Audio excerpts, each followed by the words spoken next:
नमस्कार, आपके साथ मैं हूं दीपशिखा भारद्वाज और आप देख रहे हैं हमारे चैनल का डिजिटल लाइव। आपने बिहार विधानसभा चुनावों में देखा जहां पर विपक्ष की ओर से जोर शोर से जाति पाति का और संविधान का और इसके साथ ही लगातार बीजेपी सरकार या एनडीए सरकार की ओर से की जा रही एसआईआर जैसी प्रक्रियाओं का विरोध जताया गया। लेकिन जैसा कि विपक्ष को उम्मीद थी हुआ इससे बिल्कुल उल्टा और कहीं ना कहीं वहां पर लोगों ने एसआईआर को समर्थन दे दिया। अब उसी के बाद बीजेपी की ओर से या एनडीए की ओर से जो है 13 राज्यों के नाम जो है वो सामने आ जाते हैं जहां पर एसआईआर की प्रक्रिया शुरू होती है और एसआईआर की प्रक्रिया के साथ शुरू होती है घुसपैठियों पर कार्यवाही भी। और अब ये घुसपैठियों पर कार्यवाही लगातार इतनी तेजी से हो रही है। यूपी की खासतौर से बात करें कि यूपी, ये कहना गलत नहीं होगा, इस समय तमाम राज्यों में घुसपैठियों पर कार्यवाही तेजी से और सख्ती से करने वाला शायद पहला राज्य बन गया है। ऐसा क्यों है ये हम आपको बताएंगे और कौन सी ऐसी नेगेटिव लिस्ट जो है यूपी में तैयार हो रही है जिसके जरिए लोगों को भारत में रहना और भी ज्यादा मुश्किल हो जाएगा। वो लोग जो कि घुसपैठी के तौर पर भारत में रह रहे हैं या फिर जिनके डॉक्यूमेंट्स फर्जी हैं या फिर जो फर्जी पहचान पत्र और दस्तावेजों के साथ कहीं ना कहीं भारत में बसने का प्लान कर रहे हैं या फिर भारत में पहले से ही बसे हुए हैं। कौन सी नेगेटिव लिस्ट तैयार की जा रही है और नेगेटिव लिस्ट का क्या असर होगा भविष्य में, इसके क्या संदर्भ निकाले जाएंगे, ये तमाम बातें हम आपको बताएंगे। सबसे पहले शुरुआत हम करते हैं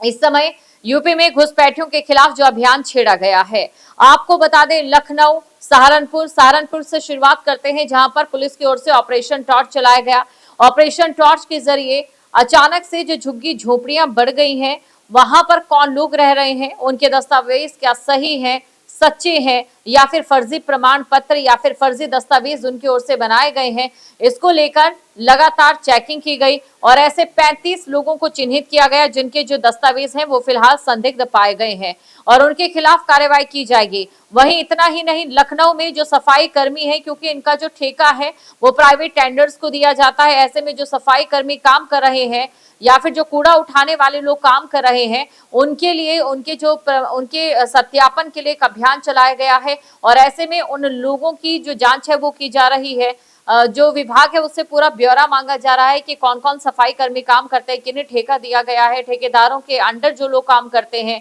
उनके क्या जो दस्तावेज हैं कहीं वो फर्जी तो नहीं है, अगर फर्जी है तो उन्हें भी डिटेंशन सेंटर में भेजा जाएगा। तो देखिए, चाहे ऑपरेशन टॉर्च की बात करें या फिर दस्तावेजों को चेक करने की बात करें, इस समय यूपी पुलिस और यूपी सरकार की ओर से सख्ती से अभियान चलाया गया है और वहीं दूसरी तरफ सपा और साथ ही बीजेपी के बीच में इसी चीज को लेकर वार पलटवार का दौर भी जारी है। एक तरफ सपा के अध्यक्ष अखिलेश यादव का ये कहना है कि इसके जरिए बीजेपी एनआरसी लागू कर रही है, तो वहीं बीजेपी की लखनऊ से मेयर की ओर से इससे कुछ महीनों पहले सवाल पूछा गया था कि जो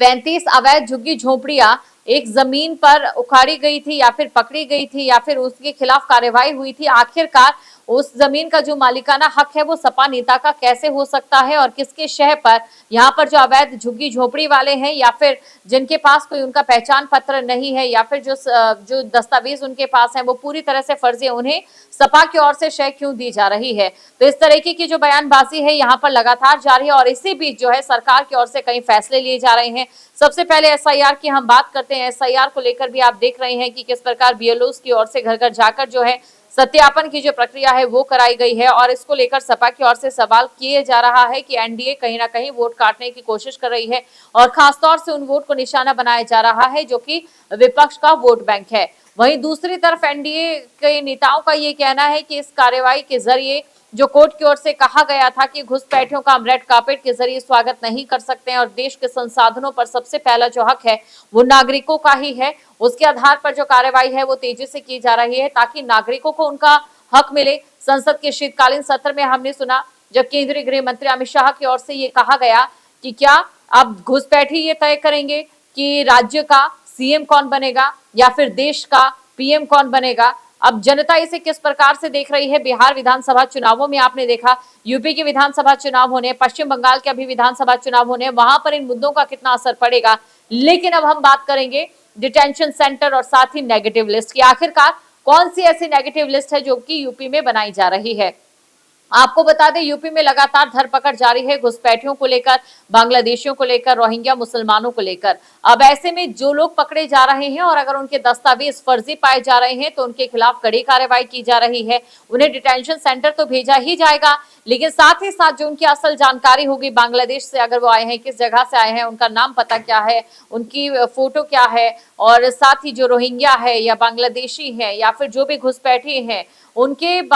एक पूरी लिस्ट बनेगी और उस लिस्ट में उन तमाम घुसपैठियों का पूरा ब्यौरा होगा। और इस नेगेटिव लिस्ट के बनने के बाद ये जो घुसपैठे हैं वो भारत में नहीं रह सकते हैं, ना तो किसी सरकारी योजना में उन्हें लाभ मिलेगा और ना ही कहीं पर वो किसी भी नौकरी में अप्लाई कर सकते हैं। इसके अलावा वो किसी भी तरीके का रोजगार यहाँ पर नहीं कर पाएंगे और उन्हें विवश होकर वापस अपनी जगह पर लौटना पड़ेगा। फिलहाल यूपी का प्लान ये नजर आ रहा है, यूपी सरकार का जो प्लान है वो नेगेटिव लिस्ट के जरिए नजर आ रहा है। और ये जो नेगेटिव लिस्ट है वो सिर्फ यहीं तक सीमित नहीं रहेगी। नेगेटिव लिस्ट में जिसका भी नाम है, वो जो नाम है हमेशा के लिए आपको जानकारी दे दें कि सरकार के पास रहेगा और भविष्य में अगर वो भारत छोड़कर चले भी जाते हैं और भविष्य में वो वापस भारत आना चाहते हैं तो जब उनकी प्रामाणिकता होगी तो उस दौरान जांच में ये सामने अगर पाया जाता है कि ये वही व्यक्ति है जो कि घुसपैठे के तौर पर कभी भारत में रह रहा था, तो उसका वीजा, पासपोर्ट या फिर भारत आने के तमाम रास्तों को बंद कर दिया जाएगा, यानी कि वो भारत में नहीं पहुंच सकता है। और ये उस घुसपैठिए पर ये आप कह सकते हैं कि जीवन भर की जो कार्रवाई है वो कहीं ना कहीं एनडीए सरकार की ओर से जो की जा रही है। और चलिए इसी के साथ हम बात करेंगे डिटेंशन सेंटर की, क्योंकि देखिए किसी भी दस्तावेज को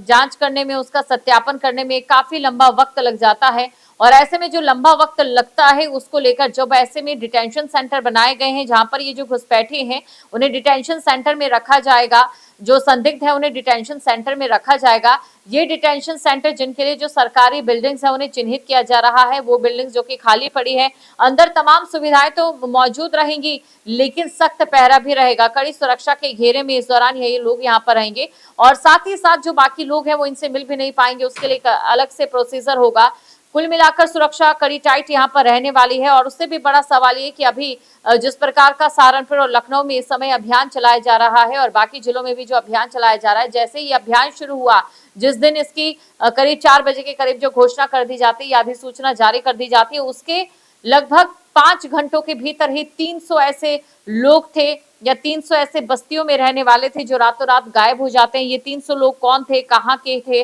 और कैसे गायब हो गए, कहाँ पर ये चले गए, इनके बारे में भी लगातार जांच की जा रही है। और जांच इसलिए की जा रही है ताकि इन लोगों को पकड़ा जाए और इन लोगों से जाना जाए कि और कितने इनके साथी हैं या इसके अलावा जो इनके पास फर्जी दस्तावेज हैं वो कहाँ से आए हैं और कौन इनकी मदद कर रहा है इन्हें यहाँ पर रहने के लिए। तो इन तमाम बिंदुओं पर लगातार यूपी पुलिस की ओर से और साथ ही एनडीए की सरकार की ओर से तेजी से कार्रवाई की जा रही है। वहीं विपक्ष की ओर से लगातार कई सवाल उठाए जा रहे हैं। सवाल ये उठाया जा रहा है कि विपक्ष के वोट काटे जा रहे हैं या फिर अप्रत्यक्ष तौर से जो एनआरसी है वो लागू की जा रही है।